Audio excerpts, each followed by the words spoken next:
Hello, my name is David Ehrman, and what I want to discuss today is the books of the Old Testament that were recognized in the first century and what we should have in our Bibles and what the order should be. How do we know what books are to be included in the Old Testament, as the Jews call them the Tanakh? And basically, I'm jumping ahead of myself here. What what is generally recognized in the evangelical Protestant Bibles, King James, the NIV, and the World English Translation,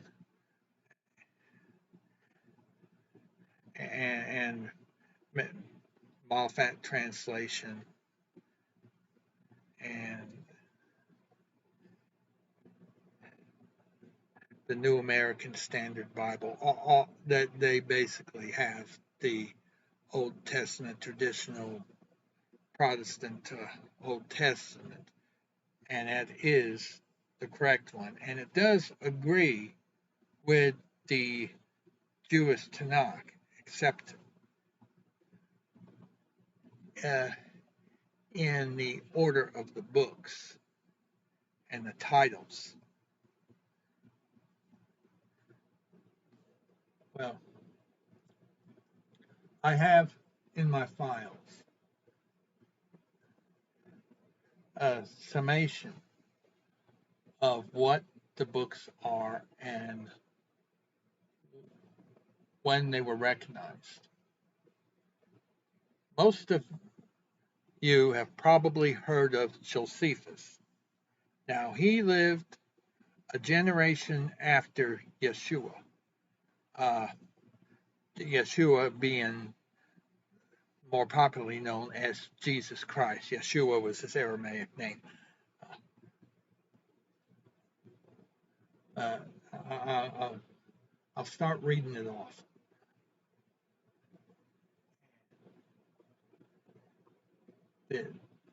Josephus is saying, "For we have not an innumerable multitude of books among us," referring to the Jews, "disagreeing from and contradicting one another, as the Greeks have, but only 22 books, and of them 5 belong to Moses. The prophets, who were after Moses, wrote down what was done in their time in 13 books.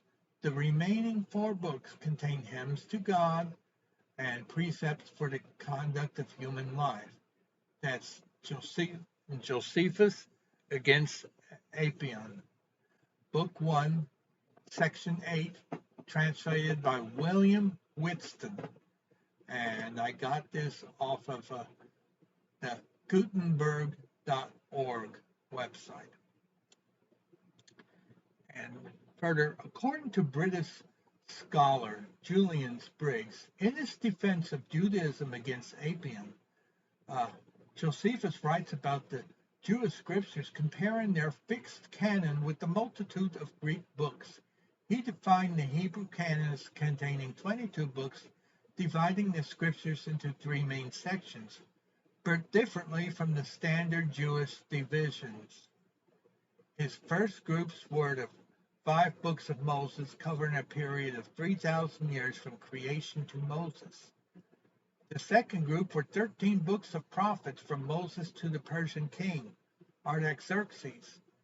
These would probably have been Joshua, Judges, and Ruth combined, Samuel, Kings, Isaiah, Jeremiah, and Lamentations combined, Ezekiel, 12 minor prophets, Job, Daniel, Esther, Ezra, and Nehemiah combined, and Chronicles.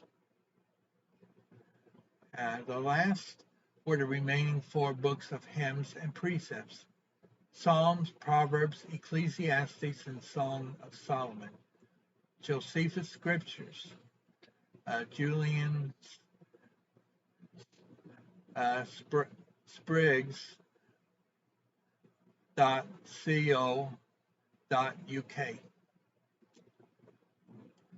So that's his website, and we spell Spriggs Spriggs.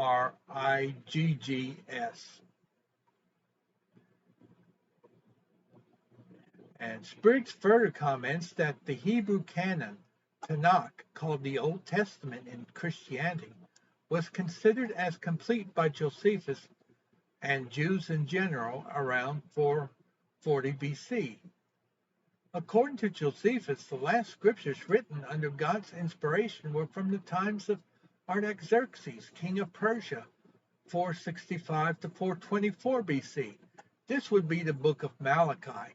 Ezra arrived in Jerusalem in the 7th year of Artaxerxes, Ezra chapter 7 and verse 8, and Nehemiah arrived in the 20th year, Nehemiah chapter 2 and verse 1. This would indicate that the Hebrew scriptures were considered complete from around 440 BC. Josephus was writing around AD 90, so he confirms that there was no word from God throughout the intertestamental period. And that's also the same quote from Sprague's website. The Hebrew Bible, or Tanakh, is composed of the following sections. 1. The Torah, otherwise known as instruction or law.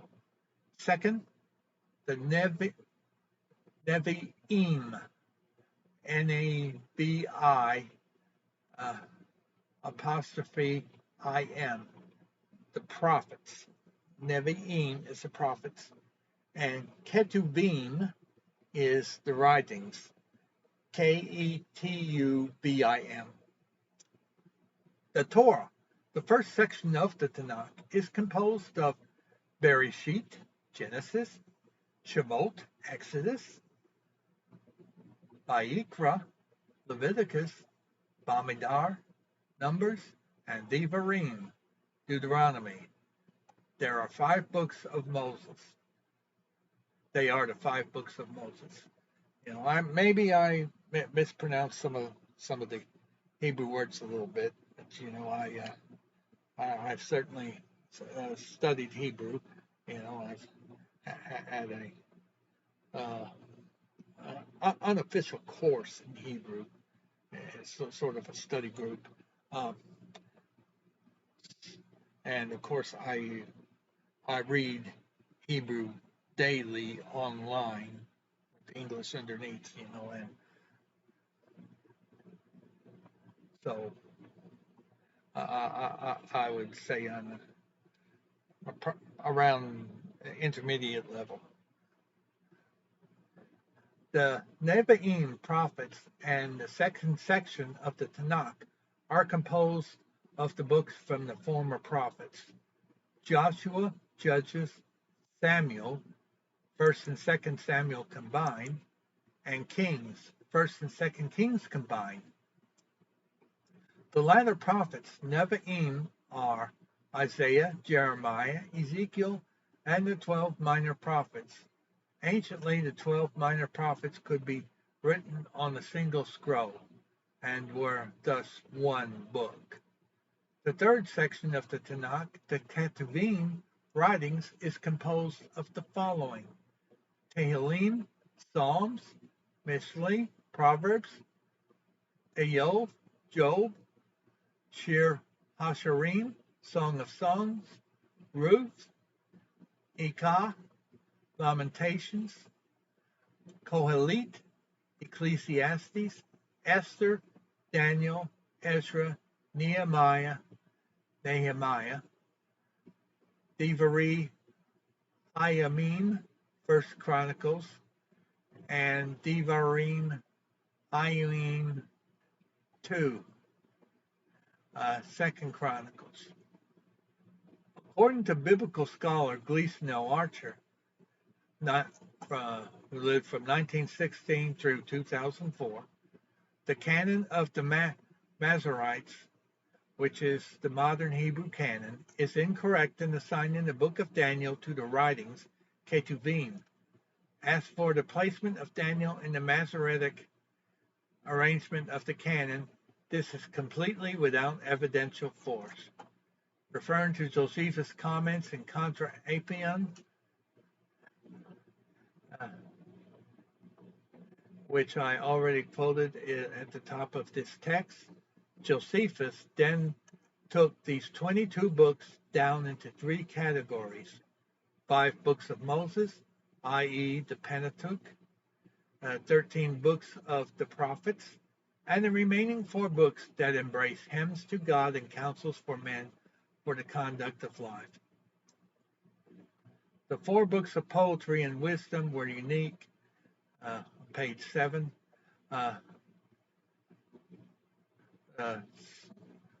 probably Psalms, Job, Proverbs, and Ecclesiastes. These 4 constitute the entire 3rd division of the canon, the writings in Josephus' day, rather than the 13 assigned to it by the Masoretes of the late 1st millennium AD.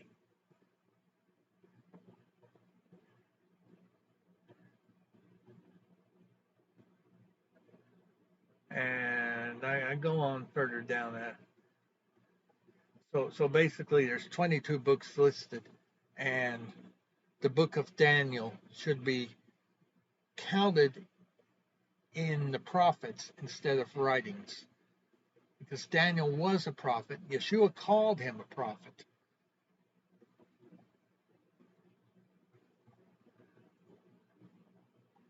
And that, to continue quoting from my article, the Messiah, Yeshua, Jesus Christ, recognized threefold divisions of the Hebrew Scriptures. Then he said to them, "These are the words which I spoke to you while I was still with you, that all things must be fulfilled which were written in the law of Moses and the prophets and the Psalms concerning me." Luke chapter 24, verse 44, New King James Version. Adam Clarke, 1761 through 1832, commented on this passage. The Jews made anciently only 22 books of the whole, to bring them to the number of the letters in the Hebrew alphabet, and this they did by joining roots to Judges, making the 2 books of Samuel only 1, and so of Kings and Chronicles, joining the Lamentations to Jeremiah, and making the 12 minor prophets only 1 book. Regarding the book of Ruth, it introduced itself as occurring during the period when the judges ruled Israel, but ends with the genealogy of King David, which was several generations later. It appears that a later scribe, possibly Samuel, added Ruth to Judges, unless Judges was written centuries after the events it recorded. Yeshua apparently placed Daniel among the prophetic books. Therefore, when you see the abomination of desolation spoken of by Daniel the prophet, Matthew chapter 24, verse 15, New King James Version.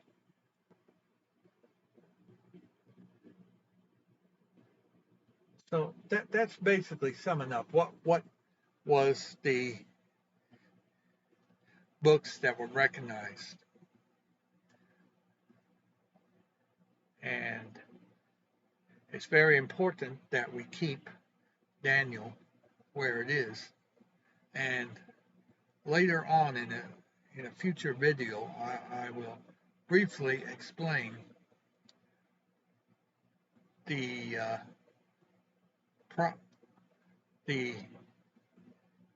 criticism that liberal scholars have taken on the book of Daniel, and why the Dead Sea Scrolls refutes their criticism.